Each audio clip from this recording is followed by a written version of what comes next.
अमिताभ बच्चन के सामने बैठना एक सपना सच होने जैसा है। यह कहना है अजमेर की 8 साल की बेटी दिविशा वैष्णव का। दिविशा ने कौन बनेगा करोड़पति के हॉट सीट पर बैठकर अजमेर का नाम रोशन किया। दिविशा चौथी कक्षा की छात्रा है और शास्त्री नगर में रहती है। दिविशा ने मीडिया से बातचीत करते हुए कहा कि वह शतरंज की प्लेयर है। केबीसी में भाग लेने के लिए उसने सभी राउंड व इंटरव्यू को पार किया और इसके बाद अमिताभ बच्चन के सामने हॉट सीट पर बैठकर कठिन से कठिन सवालों के जवाब दिए। दिविशा का शो कल प्रसारित होगा। दिविशा बड़ी होकर एंटरप्रेन्योर बनना चाहती है। उसने मीडिया को कहा कि शो में जीती गई रकम उसकी शिक्षा के साथ ही उसके बिजनेस में भी काम आएगी। दिविशा ने अपनी इस सफलता का श्रेय अपने परिवार को दिया है।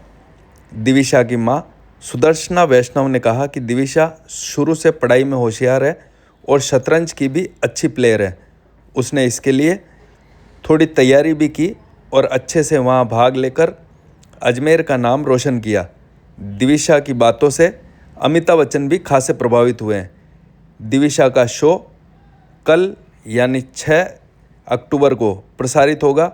दिविशा और उसके परिवार वालों ने अजमेर वासियों से ये अपील की है कि उनका ये शो देखना नहीं भूलें और अजमेर की बेटी को जो गौरव मिला है उसमें सहभागी बनकर उसकी हौसला अफजाई करें। मुझे बहुत खुशी हो रही है कि मैं केबीसी में जाके आई और मैं अमिताभ बच्चन से सर से मिल के आई। ऐसा लग रहा है मेरा एक सपना पूरा हो गया।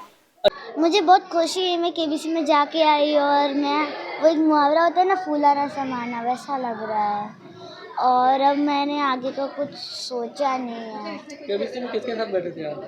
केबीसी में मैं एबी सर के साथ बैठी थी और मेरे जो साथ में एक सिल्वर कलर की सीट थी जिस पे जो हॉट सीट पे पहुंच जाते हैं उसके कोई जो गार्जियन कंपेनियन होता है वो वहाँ बैठता है और वो सिल्वर सीट पे मम्मी बैठी थी। सवाल करने वाला कौन था तुम्हारा? एबी सर थे, वो उधर के होस्ट थे और उससे पहले शाहरुख खान होस्ट करते थे। अमिताभ बच्चन जी ने जो सवाल किया आपने उनसे कुछ? हाँ, जैसे उन्होंने मुझसे सुपर संदूक पूछा था वैसे ही मैंने उनसे एक और सुपर संदूक पूछा। अब की बार मैंने उनसे पूछा, वो 5 क्वेश्चंस थे और उन्होंने एक जवाब नहीं दे पाया। अच्छा, आगे क्या कहना चाहिए बच्चों को या कोई और को पढ़ाई? आगे मैं कहना चाहती हूँ कि सब कोशिश करें कि वो केबीसी में आए और अगर नहीं हो तो अगली बार भी वापस कोशिश करें और हार ना माने। अच्छा, आगे आपने जैसे वहाँ से जो आपने कुछ सीखा मैंने उसमें कोई बहुत नई चीज़ सीखी और सर ने अच्छे से समझाया भी कि ऐसा ऐसा होता है और बहुत अच्छी तरह से समझाया। मतलब वो तंग भी नहीं हो रहे थे। और कितनी देर तक अमिताभ बच्चन के साथ आपने एंजॉय किया, उनके साथ गेम खेला? मैंने उनके साथ वो नहीं पता, शायद मम्मी को कितने सवाल के पता जवाब है। दिया? मैंने वो सरप्राइज। अच्छा, उससे जो मिली है उस रकम का आगे क्या करना है? अब वो जो मिला है उससे 18 साल के बाद सोचेंगे। मेरे स्टडीज़ में भी काम आ सकता है। वो मुझे एंटरप्रेन्योर बनना है बड़े होके, इसलिए वो मेरा एक नया बिजनेस खोलने के लिए काम आ सकता है, फिर किसी को डोनेशन करने के लिए काम आ सकता है, वो नहीं पता है। अच्छा, इसका जितनी आपने मेहनत की इसका श्रेय किसको देना चाहेंगे? इसकी जो आपने आज लेवल पहुँचे, किसका हाथ है? मेरे पूरी फैमिली का हाथ था और वो पूरा आशीर्वाद वो मेरे ऊपर था और मैं पूरा मानती थी कि मैं हर चीज़ तक पहुंच जाऊंगी। आपका नाम? दिविशा वैष्णव। आपकी उम्र क्या? 8 इयर्स, लेकिन मैं 23 अक्टूबर को 9 की हूँ। कहाँ के रहने वाले हो आप? अजमेर।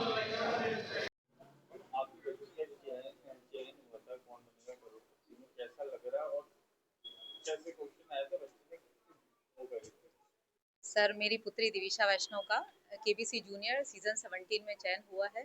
इस बात की न केवल मुझे बल्कि मेरे पूरे परिवार, पूरे अजमेर शहर को बहुत ही अद्भुत अनुभूति हो रही है, जिसको शायद मैं शब्दों में बयान नहीं कर सकती। यह मेरे और मेरे परिवार के लिए बहुत खुशी की बात है कि दिविशा का केबीसी जूनियर सीजन 17 में चयन हुआ है। बहुत बहुत खुश है सर, हम सभी बहुत खुश हैं। कैसे तैयारी करी थी, कैसे क्या करा था? सर, इसकी तैयारी के लिए उसने कोई विशेष मेहनत नहीं करी। जो उसका चला आ रहा है उसी से ही उसका सब कुछ है। इसका रजिस्ट्रेशन सोनी लाइव पे जब केबीसी का शो हो रहा था उसी में ही सर ने एवी सर ने क्वेश्चन एक पुटअप करके और रजिस्ट्रेशन के लिए प्रोसेस बताया था कि आप भी एक क्वेश्चन का जवाब दे करके और उस रजिस्ट्रेशन पद्धति जो है उसके साथ इसका एक पार्ट बन सकते हैं। तो हमने बस दिविशा का रजिस्ट्रेशन किया और उसके आगे की प्रोसेस जो है वो हमें जैसे जैसे कॉल आते गए कि हाँ दिविशा का पहले रजिस्ट्रेशन हुआ, उसमें उसका सिलेक्शन हो गया, फिर उसके बाद में उसका ऑडिशन हुआ, फिर उसके बाद में उसका फास्टेस्ट फिंगर है उसमें सिलेक्शन हुआ और उसके बाद दिविशा हॉट सीट पे। तो आप क्या कहना चाहेंगे आने वाले और बच्चों के लिए कि किस मैं तरीके से जाएं वो और कितनी खुशी महसूस होगी आप? सर खुशी की तो कोई लिमिट ही नहीं है कि कितनी खुशी हो रही है और मैं सभी पेरेंट्स को ये कहना चाहूँगी कि वो भी अपने बच्चों जो है उसको इस जो शो है उसके माध्यम से उन बच्चों को आगे लाए, उनका अधिक से अधिक रजिस्ट्रेशन करे और वो भी केबीसी का पार्ट बने। मुझे भी बहुत खुशी होगी कि अजमेर के और बच्चे जो है वो भी इसका पार्ट बनेंगे। आपका परिचय? मेरा नाम सुदर्शना वैष्णव है। मैं पीएमश्री राजकीय उच्च माध्यमिक विद्यालय लोहागल में बायोलॉजी की लेक्चरर हूँ।